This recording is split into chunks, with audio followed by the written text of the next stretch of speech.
Welcome back to another interesting tutorial about your internet settings on your Windows PC. And in this video, I will show you on how to change hotspot mobile network password on your device or on your Windows PC without any stress. Let me show you how. The very first thing you want to do is to come down below right here where you have your start menu bar. Right click on it, navigate to settings.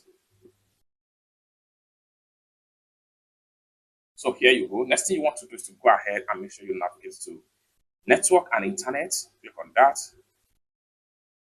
Then here you go. Next thing you want to do is to go ahead and make sure you navigate to mobile hotspot right here. Click on that.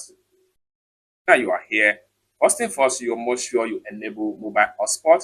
Once you enable mobile hotspot, make sure you are on share my internet connection over Wi-Fi or Bluetooth. Any of these options here must be checked. Lastly, come down below right here and then make sure you click on edit. So once you click on edit, this will allow you to change the network name and password that other people use for shared connection.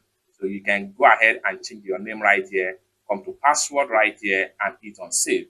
With that, everyone that connects to your internet on your PC will be disconnected because they will not have access to your data and internet connection on your central PC any longer. It's that simple. So it's that simple. This is one of the ways to stop people from using your internet data on your Windows PC. For more tutorial, tips and tricks on how best to use your Windows PC, consider to subscribe. Thank you so much for watching and I hope to see you in my next video. Peace out.